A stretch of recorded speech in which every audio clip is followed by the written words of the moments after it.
afternoon. My name is Pamela Ugat, and today we have our moderator, Juan Jose Martinez, who is going to guide us through this webinar. So, Juan Jose, the floor is yours. Thank you. Thank you, colleagues. And well, we're starting a few minutes late. Unfortunately, a little bit of technical problems here, which have been resolved by now. But I just wanted to wish you all a good morning from here in New York, or on this side of the ocean, or a good afternoon, good evening, wherever you're listening from, and to welcome you to this UNCTAD interactive briefing with SIDS delegations on the UNCTAD Global Supply Chain Forum. And as you would see in the subtitle of this event, this briefing is not only about the specific global supply chain forum, but also an opportunity to discuss recent developments in international transport and in trade facilitation and their impacts on SIDS and on other developing countries, and in preparation for the 4th International Conference on SIDS. And as you would know, many SIDS and other developing countries had been ringing the alarm bell about supply chain issues for a number of years. These challenges have been exacerbated by the COVID-19 pandemic and the recurrent supply chain disruptions that we have witnessed, including the recent attacks on ships in the Red Sea and the impact of climate change on the Panama Canal. Now, during UNCTAD 15, the Prime Minister Mia Mottley of Barbados, at the closing plenary of UNCTAD 15 and in her capacity as president of the conference, made a call for resilient supply chains.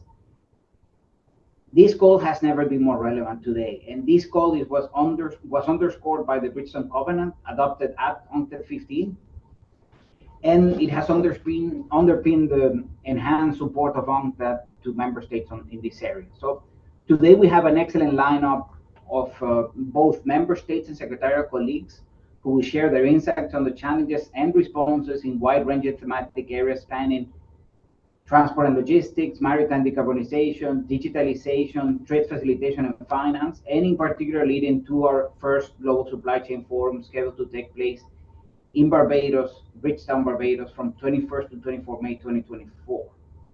The insights generated through the forum are expected to inform deliberations linked to the SIDS4 conference, and we will hear a bit more about the SIDS4 conference from DESA colleagues towards the end of the briefing, and the next program of action for the SIDS. So before I invite our first speaker, I would like to encourage you to ask questions. The questions will be channeled through the chat to the panelists, through me. And without further ado, I would like to give the floor to Director Silimane, the Director of UNCTAD's Division on Technology and Logistics, for her opening remarks. Shamika, you have the floor, please. Thank you. Thank you, Juan Jose. And thank you for all of you for joining us for this important session. And unfortunately, I'm sorry to start a speech by saying unfortunately, but that's the case here. Unfortunately, recent developments have reminded us of the importance of resilient supply chains, especially for SIDS. While some of us might have thought that after the COVID-19 pandemic, we could relax our vigilance, international supply chains have continued to face new challenges. Let me give you a couple of examples. Traffic through the Panama Canal is down by almost 2/3 compared to 2 years ago due to a shortage of fresh water resulting from climate change. Grain and oil shipments travel record distances as a consequence of the war in Ukraine. And with this newest crisis in the Red Sea, many ships today bypass the Suez Canal, leading to longer journeys, higher freight rates, and more greenhouse gas emissions.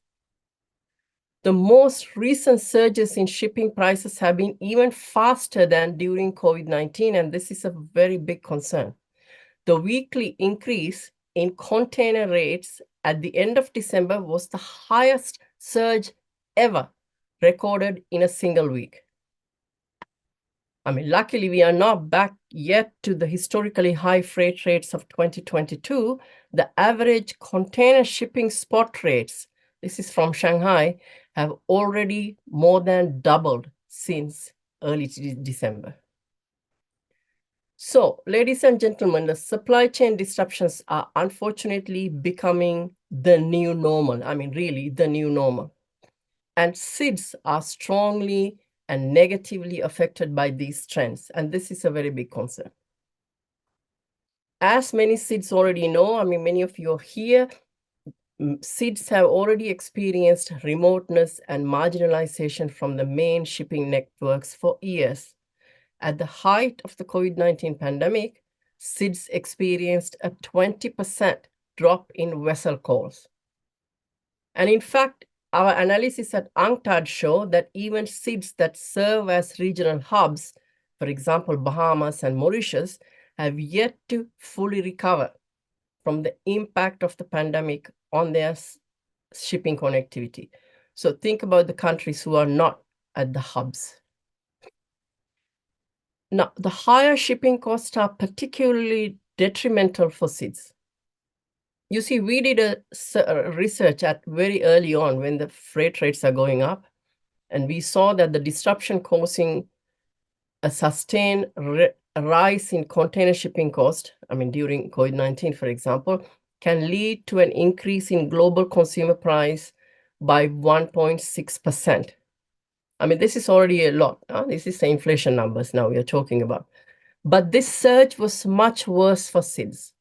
Inflation in SIDS went up 5 times more than the world average, and leading 8% higher consumer prices in SIDS. And these are just averages, and many communities and families could no longer pay for their basic needs. So this is the concerns. So it's not just the short term, but also the long-term perspectives for SIDS are challenging. So let me give you a couple of examples. The biggest challenge for maritime transport for the next decades is the energy transition. I mean, we all know this has to be happen. We all know that. Shipping must decarbonize. And here again, SIDS are particularly vulnerable. Why? SIDS need to mitigate the decarbonization transition cost, ensure adaptation of their ports to climate change impacts, and also cope with new demands from digitalization and big ships emerging. So of course, I don't want to leave you with some litany of bad news, but also want to say that in every challenge, there also lies an opportunity to transform and build back better, and including for SIDS. I mean, I can already tell you that some SIDS may benefit from the energy transition and become providers or hubs of alternative fuels. Some SIDS are also in the forefront of digital transformation, so these are all good. But most SIDS will, however, require support. And the international community knows this. And I want to say that UNCTAD has been making a lot of noise to let everybody know that the vulnerable countries, especially the SIDS, are at receiving end of many of this new normal. Now, ongoing negotiations at the International Maritime Organization include proposals that would generate funds through economic measures such as a levy on emissions that can partly be invested in SIDS, transport infrastructure and trade facilitation and digitalization, and becoming more adaptive and becoming more resilient. Now, practical solutions to facilitating trade, modernizing ports, adapting transport infrastructure, and building resilience in maritime transport, they all exist. So all is not bad.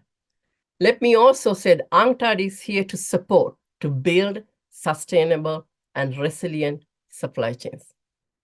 We have been in the forefront, actively analyzing the impacts of these disruptions and building awareness about their potential implications among member states, among international organizations, and many fora.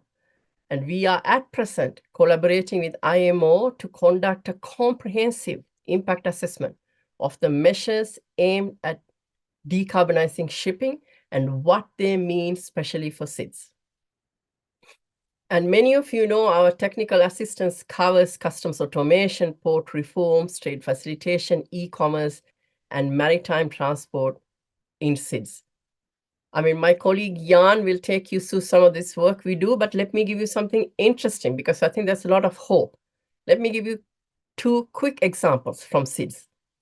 In Jamaica, the UNCTAD electronic single window has reduced approval time for import and export permits from 3 days to 24 hours. So this is a massive amount of cutting red tape.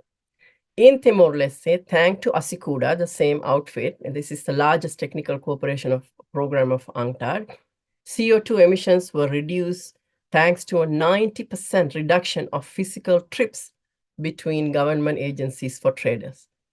So these solutions and many more will be discussed and advanced during the Global Supply Chain Forum in Barbados.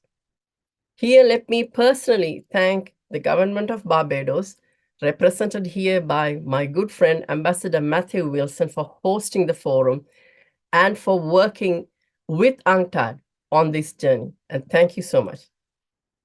You see, the Global Supply Chain Forum has emerged as a crucial platform for addressing these multifaceted challenges and identifying concrete actions, building bridges, bringing international cooperation to improve the functioning of the global supply chains. So as we navigate these complex circumstances, knowledge sharing, experience dissemination, collaboration among member states, governmental bodies, and the private sector become imperative. I am happy to say we already have 30 plus partners working on the global supply chains, and more are confirming by the day. So this has been a visionary idea of the Prime Minister Motley, and you can see how partners come together because it's such a relevant conversation that we need to have now. So with our partners, the forum will chart a course for lasting resilience and sustainability. This is our hope, particularly considering SIDS' unique needs. It will take place just 1 week prior to the SIDS 4 conference. And here I want to thank our colleague, Ms. Lotta Tartinen, and from DESA, that she's joining us today, and she will give us an update on this important conference. We want to jointly ensure that our Global Supply Chain Forum will feed into SIDS 4 so that the topics of international transport and trade facilitation, which are critical to SIDS development, find their right place in the SIDS 4 outcomes. So let me thank you here and hope to see many of you in Barbados in May. Thanks. Juan Jose, back to you. Thank you very much, Shamika. That set the stage very well for the discussion, highlighting not only the cost, the challenges, the capacity challenges, but also what we can do to solve it. So not only focusing on solutions, but also on the not only focuses on the problem, but also on the solutions. So with that, I would like to say, you said my friend Matthew Wilson, Ambassador Matthew Wilson, His Excellency, but I would like to say our friend Ambassador Matthew Wilson. So please, Ambassador, you have the floor. Thank you very much. Matthew Wilson, like Barbados, is a friend of all. So good afternoon to everyone. My name is Matthew Wilson, the Ambassador of Barbados here in Geneva. And I really want to thank UNCTAD and my friends Shamika, Pamela, Jan, and the whole team for putting this briefing session together and for working with Barbados to host the first UNCTAD Global Supply Chain Forum in May. As many of you know, Barbados hosted UNCTAD 15 in the middle of the pandemic. But although we were not able to get together in person the way that we anticipated, the meeting had a number of fundamental outcomes and recommendations. And one of those, as reflected in the Bridgetown Covenant, was that we needed to place a spotlight on supply chains and, importantly, where they simply were not working effectively. Another major call from UNCTAD 15 was that we needed to see UNCTAD as an organization do more for SIDS, but in a comprehensive, clear, and cohesive way. This is why we welcome that UNCTAD is in the process of establishing a dedicated SIDS platform and program, including a trust fund where we hope funders will contribute and where we will have a fully UNCTAD integrated offering for SIDS. These two priorities, addressing global supply chains and focusing on SIDS, have come together beautifully in the forum. And the fact that it's happening right before SIDS 4 can leave no doubt that May 2024 is a month of SIDS. That said, it cannot be just about SIDS. Quite the contrary. We do not control the supply chains, and we are the most vulnerable to many of the issues that actually disrupt supply chains. unpredictable climate, lack of production capacity, high indebtedness, small markets, remote, lack of modern infrastructure and processes, including at ports, although, as you heard from Shamika, this is changing, and often very limited influence on those who are the main influencers of the supply chains, large governments and large businesses. The reality is that we're far too often price takers, product takers, and policy takers.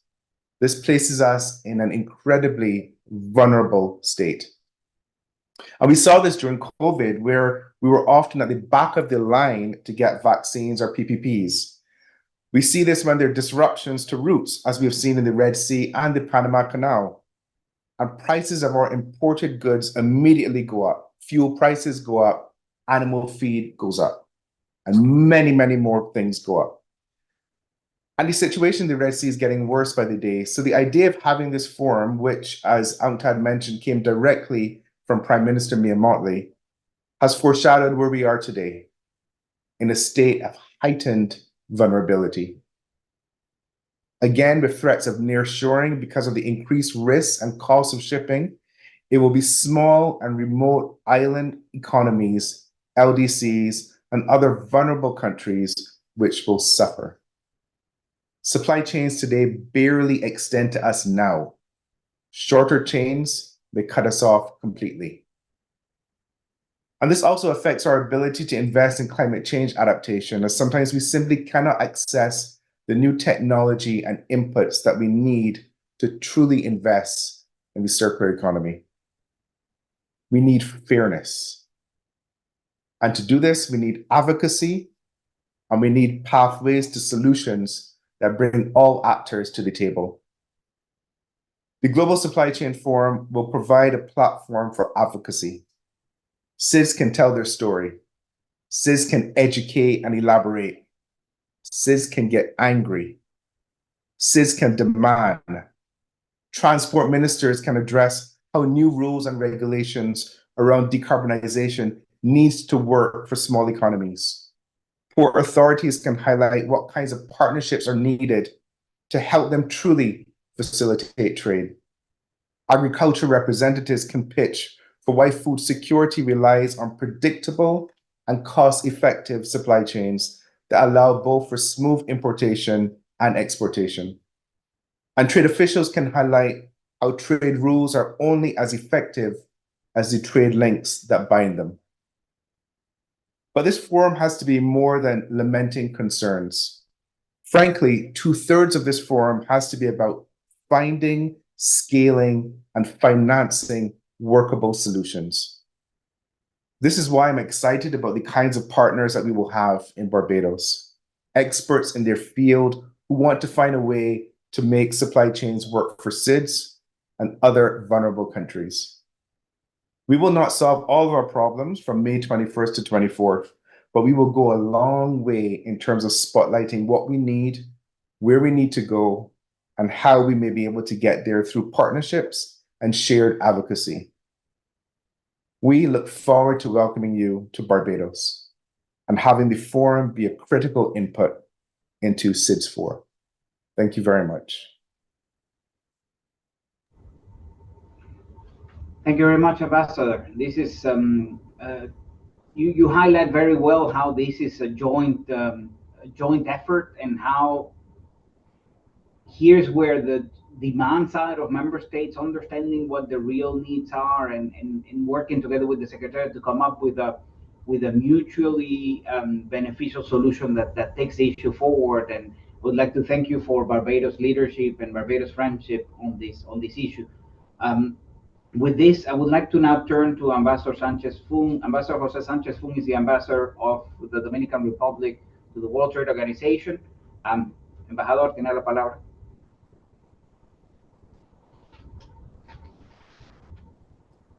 Thank you, Juan Jose, for the introduction. And it's nice to see you in this role. I mean, we lost you here in Geneva, but I am sure the system is gaining from your presence there. I would like to start by saying hello to everyone and reiterating, I am Jose Sanchez Fun. I'm the ambassador of the Dominican Republic to the WTO and UNCTAD based in Geneva. And currently, I'm also the seats coordinator at UNCTAD. Let me start by my brief intervention by thanking UNCTAD and the government of Barbados for organizing the Global Supply Chain Forum later this year. I recall that at UNCTAD 15, the president of the conference, Prime Minister Motley Barbados, pressed the world to help in constructing resilient supply chains in developing countries. That call is underlined by the Bridgetown Covenant adopted at the conference and has supported UNCTAD's engagement in the field.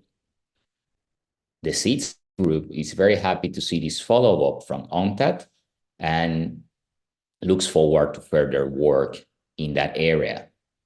Our colleague at UNCTAD, Shamika, reminded us about the importance of resilient supply chains, especially for seeds. The reality is that many challenges remain, largely due to the repercussions deriving from the pandemic. The SEEDS group is concerned about these developments and appreciates UNCTAD's work to support trade logistics for seeds. Let me now focus on Ambassador Wilson's intervention. Commendably, Barbados hosted UNCTAD 15 in the middle of the pandemic. The meeting had several outcomes, very important for the system, and one of those, as reflected in the Bridgetown Covenant, was the need to devote more attention to supply chains. In that context, the Global Supply Chain Forum will provide an important platform for activism, particularly on behalf of seeds. For that reason, the SEEDS group thanks Barbados for hosting the forum and for encouraging UNCTAD to organize this important event. Please allow me to note the importance of topics like international transport and trade facilitation for the SEEDS group. A range of challenges affecting seeds, including high prices, import dependency, and low trade, derive from low transport connectivity and high shipping costs. Please also allow me to thank DESA for the collaboration and the support to the SEEDS for conference. We are glad that the event will be taking place, both events will be taking place in the Caribbean, and I'm sure our guests from elsewhere in the world will find it a rewarding and enjoyable occasion. In that regard, I am confident that the outcomes, the Global Supply Chain Forum, will provide key inputs for the SEEDS for conference. On behalf of the SEEDS group at UNCTAD, let me conclude by thanking Barbados, UNCTAD, and DESA for their efforts so far. In my capacity as Ambassador of the Dominican Republic, please allow me to take this opportunity to acknowledge UNCTAD's important contributions to our economy, including via the Port Management Program, Train for Trade. In late 2023, UNCTAD delivered a module focusing on organization of a port system in collaboration with Haina International Terminals and the Port of Santo Domingo, Sanssouci. Thanks to all of you for contributing today, and I look forward to further collaboration on this topic. Thank you all. Juan Jose, back to you now. Thank you very much. Muchas gracias. I should say also, Ambassador Sanchez Fung is also our dear friend. I don't want to create any favoritism here. All very supportive. Both Barbados and the Dominican Republic have been very supportive of the work of UNCTAD in this field. And I see actually Jan smiling there, so I guess he's agreeing with me. But muchas gracias, Embajador. With this, I think you have highlighted, some of the key challenges. And here in New York, we're actually dealing this week with both the preparatory process for the SEEDS conference and the preparatory process for the LLDC's conference. And in fact, you can see it sounds counterintuitive, but some of the main challenges resonate with each other. Some of the main challenges of linking, of the difficult position, and perhaps remoteness by sea and remoteness by land can have some intersecting issues in the challenges. But I will defer to the experts in this field, and therefore pass the floor to my our dear friend too, our colleague Jan, for his presentation. Jan is the head of our trade logistics branch in the division of technology and logistics, which is the team responsible for organizing the Global Supply Chain Forum and for the work of UNCTAD in this field. Jan, you have the floor, please. Thank you, Juan Jose. Thank you, Shamika, Matthew, and Jose, and Pamela, and the whole team, and the whole team putting all this together. Hoping that I will not frighten away anybody of our more than 100 participants we already have.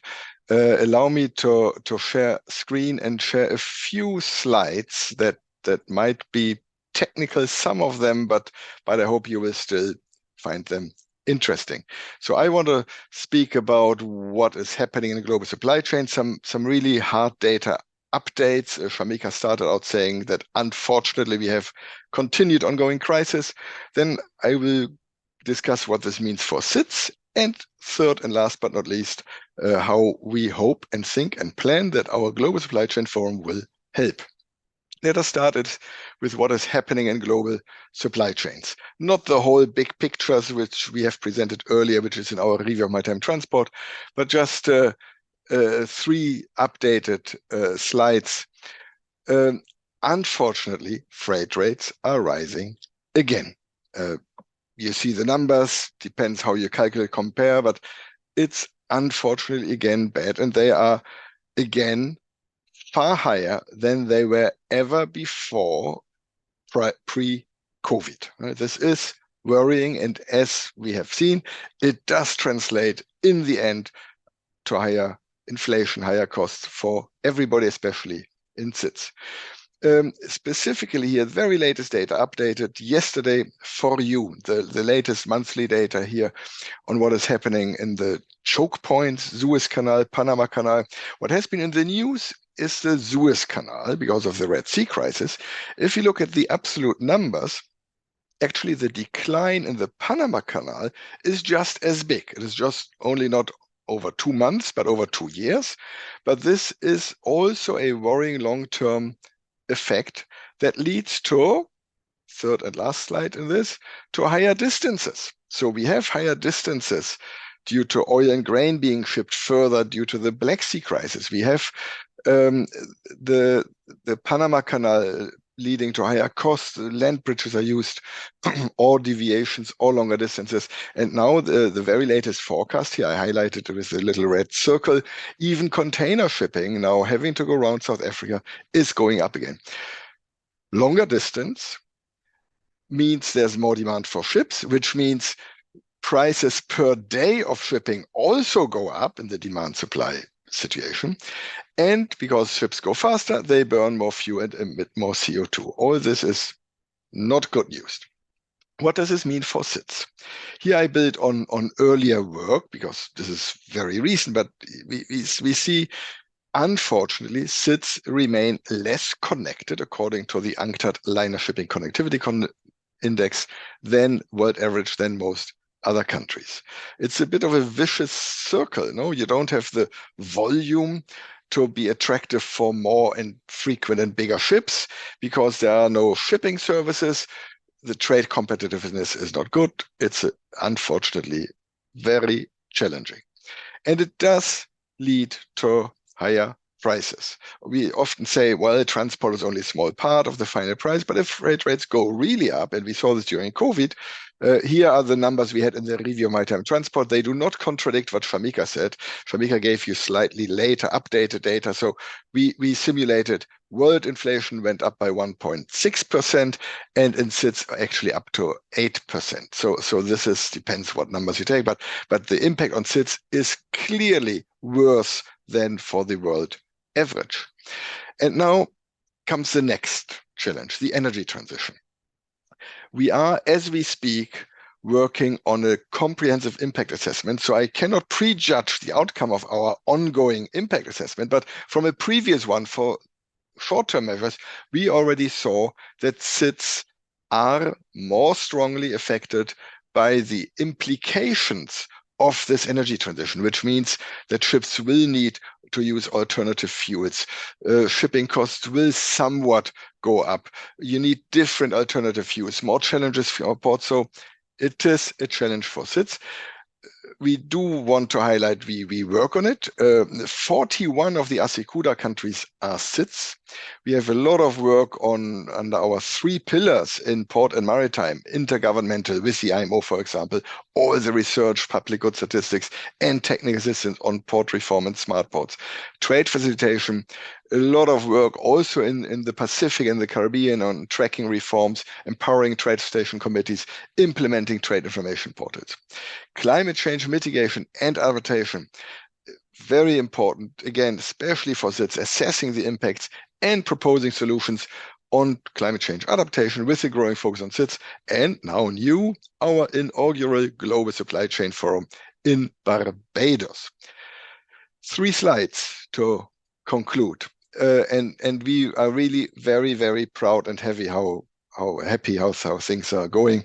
Heavyweights, strong heads of key organizations here. All the people you see here are already confirmed. I understand one of them already has his ticket, at least one of them. We will have leading experts. We have a private sector panel. We have a ministerial round table on transport.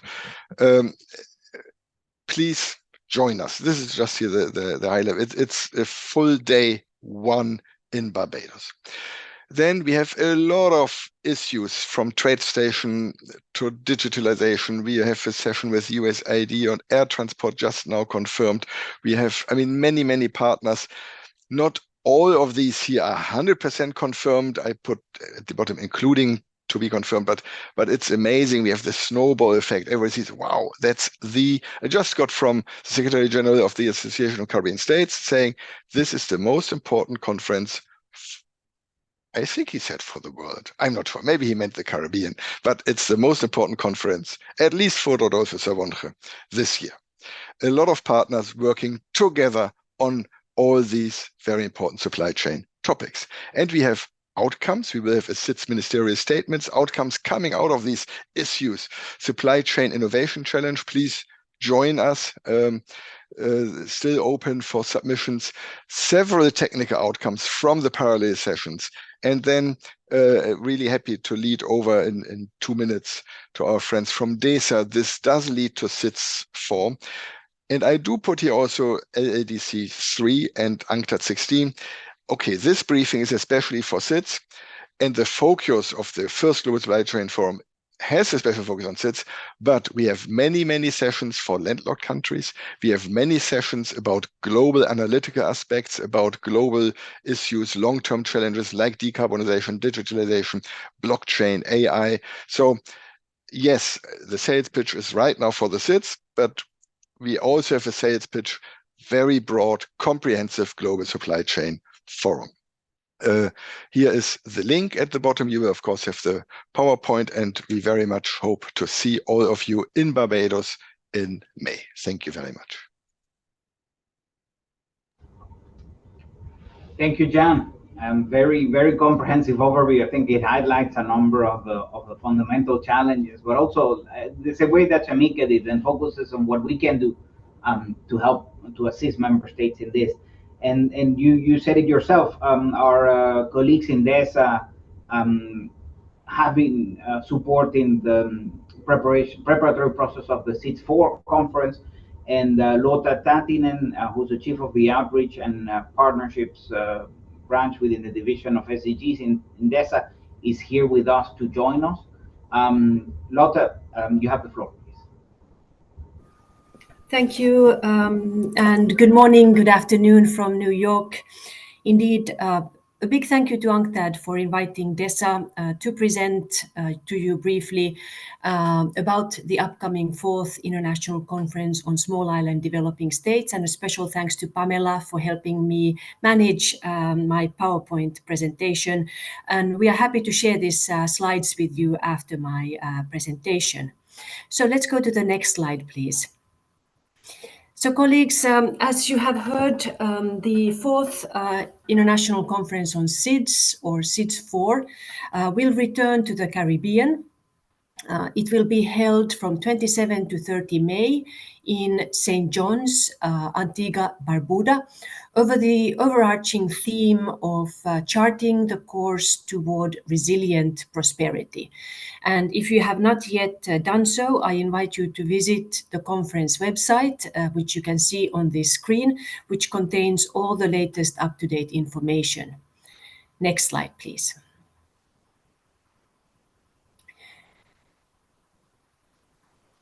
The outcome of the conference has been defined by the General Assembly, which has called for an intergovernmentally agreed, a focused, action-oriented and forward-looking political outcome document that really puts out a new program of action for the SIDS for the next 10 years, of course, building on the previous outcome of the Samoa pathway. But importantly, this outcome is expected to have concrete and measurable targets to support SIDS to achieve their sustainable development over the next 10 years.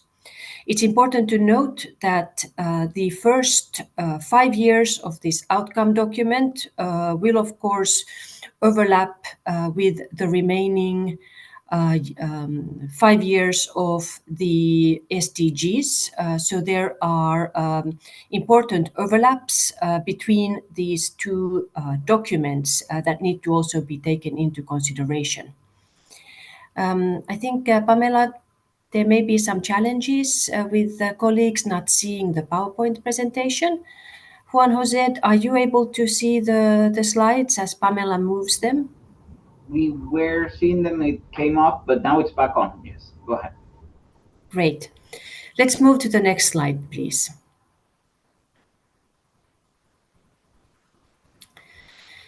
To negotiate this forward-looking program of action, the General Assembly has set up a preparatory committee, which is chaired by the permanent representatives in New York of New Zealand and Maldives. The negotiations on the draft outcome document have already begun. The preparatory committee held a first session in late January on a zero draft document that had been prepared by AOSIS and shared with the Group of 77 and China, who then transmitted it to the chairs of the preparatory committee. During the first round of the reading of this zero draft, we heard several interventions from member states, as well as UN system and also stakeholders that were generally very positive, receptive to the zero draft. There will be a second preparatory committee session taking place in early April, also in New York. At which point the co-chairs are very much hoping to wrap up the negotiations on the outcome document. But in order to advance between the preparatory committee meetings, the co-chairs are planning to hold 3 rounds of informal intersessional negotiations in New York. The first is expected to take place from 12 to 14 February to allow for an opportunity for member states to give more in-depth comments on the draft. Also to note that the co-chairs have compiled written inputs from member states to the zero draft pursuant to the first preparatory committee meeting. We have a compilation document of these written comments that have been shared with all delegations here in New York end of last week. And very much the expectation of the co-chairs is to wrap up the consultations, negotiations at the second preparatory committee meeting in April, so as to avoid negotiations taking place in Antigua and Barbuda. Next slide, please.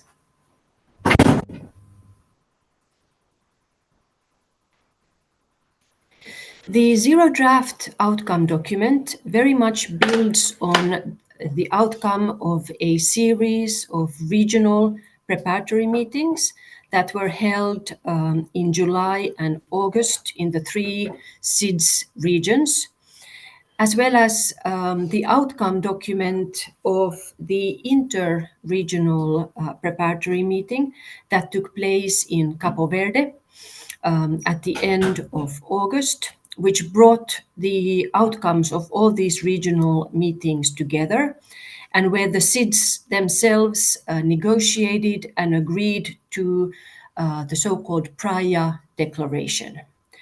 And the key pillars of the Praia Declaration form the key pillars also for the zero draft. You can see those pillars reflected here on this slide, and I invite you to visit the conference website for more details about the preparatory process. Let's go to the next slide, please. Now, the SIDS-4 conference is a conference convened by the General Assembly.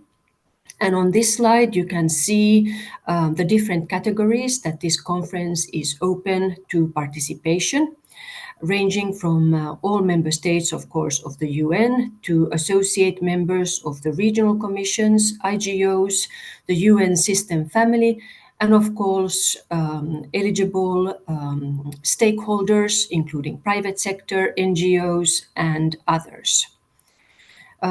We expect to open registration for the different categories of participants over the course of the next week and months. And more details about registration, I invite you to visit the conference website. Next slide, please. The conference itself, the format has been stipulated by the General Assembly. It will feature high-level opening and closing sessions. There will be a total of 8 plenary sessions where member states will make their official national statements. Also, the UN system and stakeholders will be able to speak in those plenary sessions.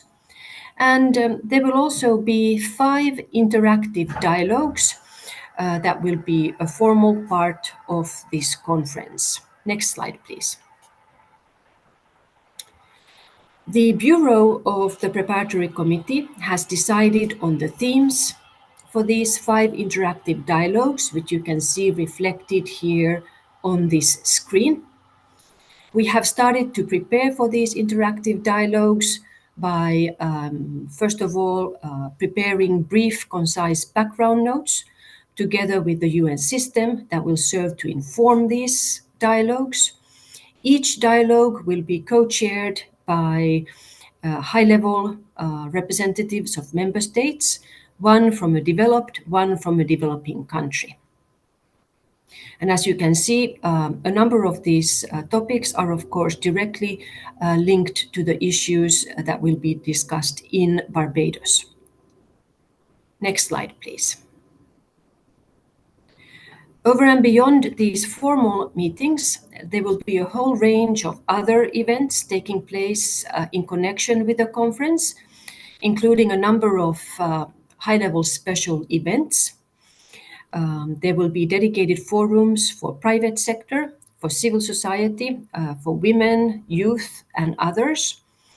Also to note that member states have invited the Secretary General to convene a high-level meeting on resource mobilization for SIDS, which will also take place during the conference. Beyond that, we will also have a large number of side events hosted by member states and other UN system entities and stakeholders. We have opened the applications for side events. I invite you to visit the conference website for more details, and the applications can be submitted until 8 March. Next slide, please. So very briefly, on this slide, you can see the current structure of the zero draft outcome document that is being negotiated in New York. The co-chairs are really striving to have an ambitious, concise document that will start by having a section on the overall SIDS story. Where do SIDS find themselves today?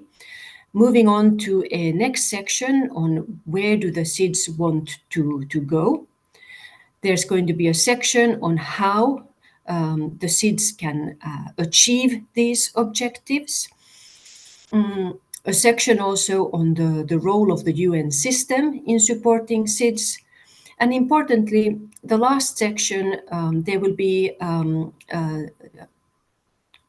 text on how to monitor and evaluate the implementation of this new program of action, which is something that was missing from the Samoa pathway adopted 10 years ago. Next slide, please. There are a number of paragraphs in the current zero draft that relate directly to global supply chains. And I'm highlighting on this slide some of those paragraphs. I invite you to take a closer look at the zero draft. It is posted on the conference website so that you can see where the parts of the text where there are stronger interlinkages with the discussions in Barbados.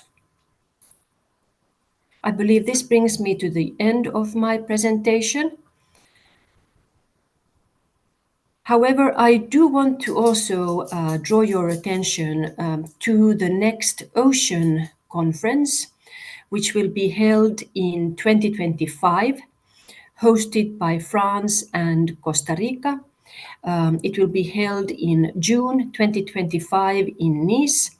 And again, many of the issues that you have highlighted today continue to be very much central to the Ocean Conference next year as well. So we can really see these discussions as a continuum of moving forward on these very relevant topics. Thank you very much, Juan Jose. Let me wrap it up at that. Thank you very much, Lotta. Very informative presentation on the SIDS-4 process and on the details of the conference. So, colleagues and participants, friends, I just wanted to encourage you to ask some questions in the chat. We have about a few minutes to tackle some of the questions that we received in the chat. We have one at least that has come my way. The team is gathering questions. We will not be able to take all, but we'll try to cluster the questions in a way to address to our panelists of today. And Jan, perhaps I'm looking to you for this one. How will the forum give attention to green logistics as part of resilience for the global supply chain? Maybe you want to tackle these questions, and then we'll maybe gather others from the chat and get back to the panelists. Yeah. Jan, yeah thank you, Juan Jose, and thank you, Giuliano Duest. I think he posed the question. Good question. Quick answer is yes. We have among several partners, and apologies, I forget some who also cover this.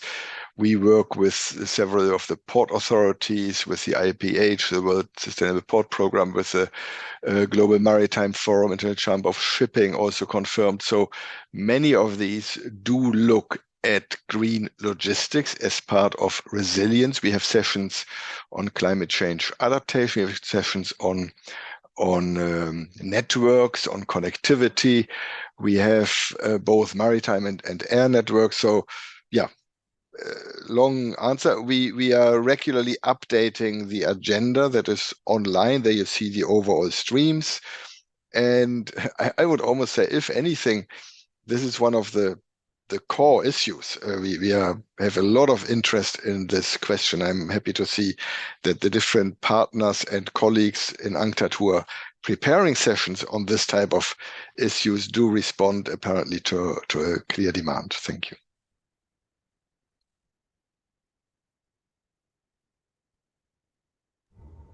Thanks, Jan. And well, before you, well, we have you actually. We have another question actually that might be relevant to you. Is it okay if undergraduates participate in the Global Supply Chain Forum? I guess they're talking undergraduate students. That's a question that we just received. Yes, I mean we will probably, with all the interest we have already received, we may actually reach some capacity limit. I don't want to give exact numbers, but somewhere between 500 and maybe 800, there's really a maximum in the whole facilities in different rooms, the 4 parallel streams. In terms of parallel sessions during day 2 and 3 that I shared, we are already now almost have an overbooking, and we had to reduce some of our own UNCTAD sessions already. We are accepting registrations if all the formalities are filled, also from private participants and from NGOs. So this is not a formal intergovernmental meeting. We will have like a closed private session with the ministers, transport ministers of SITS, for example. There may be 2 or 3 or some other small private sessions, closed sessions. But overall, we welcome, and especially the host Barbados was very keen on encouraging private sector participations. We have the freight forwarders, we have the shippers, we have the shipping industry, we have logistics providers. So private sector and NGOs. We have a fantastic collaboration with the University of West Indies. We will have a session on the youth forum where the students will help us with some of the local. I mean, so again, a long answer to say yes to Juan Jose.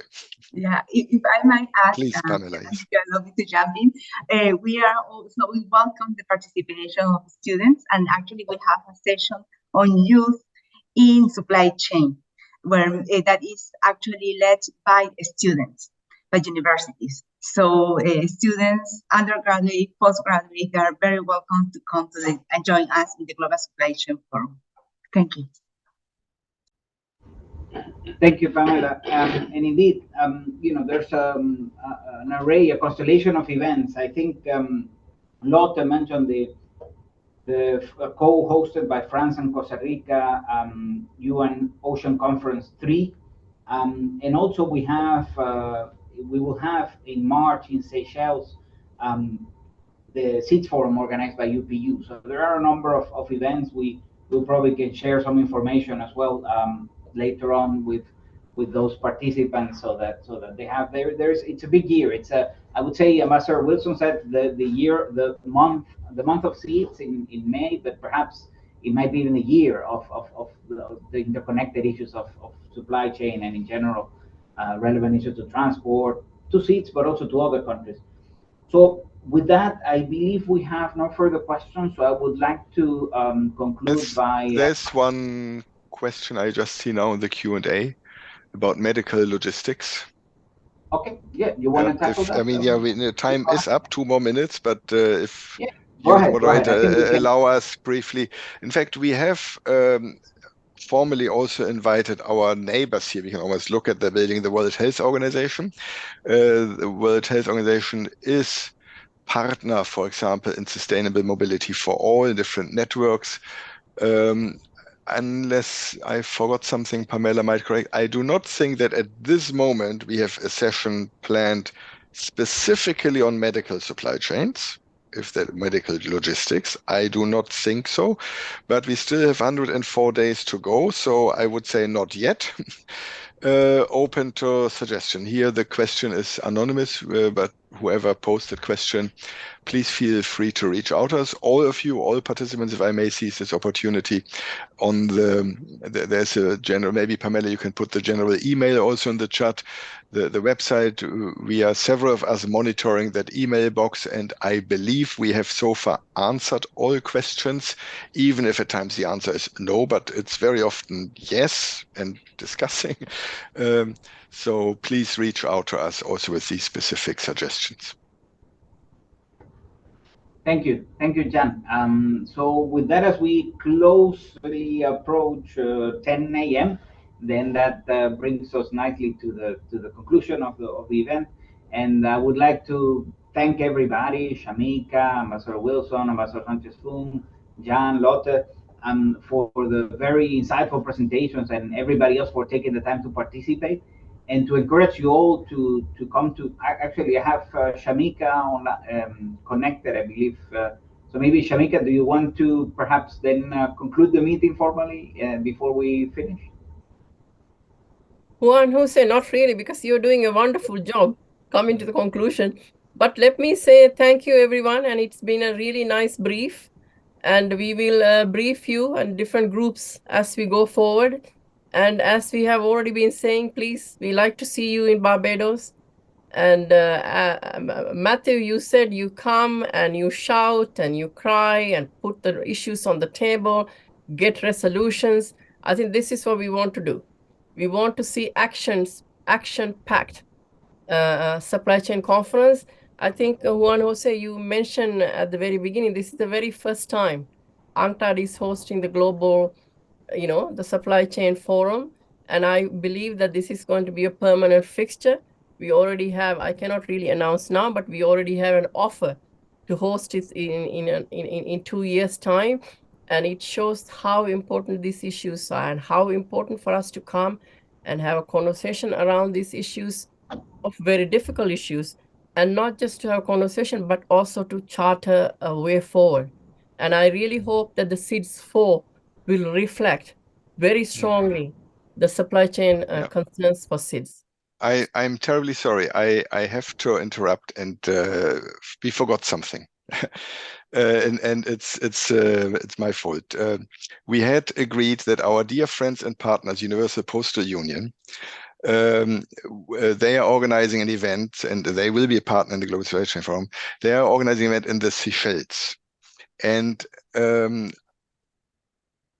I'm not sure if and how, because I did not see it in the chat nor in the Q&A, but our colleagues from UPU had asked if they could briefly Jan, say something. I Yes. mentioned the event because colleagues in UPU, I don't know if they were not available, but they had written to say that they were perhaps gonna withhold on the announcement, so that's why I skipped that part. Okay. Oh, then I had not seen that one. So yeah, let's delete that part from the recording. No problem, Thank you, Juan Jose. I missed that part of the communication. Thank you, Shamika. I think you have rounded it up very nicely. So with that, I would like to thank everybody and to wish you a good rest of the morning, good afternoon, good evening, depending on where you are, and to hopefully see you all in Barbados in May 2024, or in Seychelles, or in Nice, or in SIDS 4. So with that, thank you very much. The meeting is adjourned, and hopefully see you soon.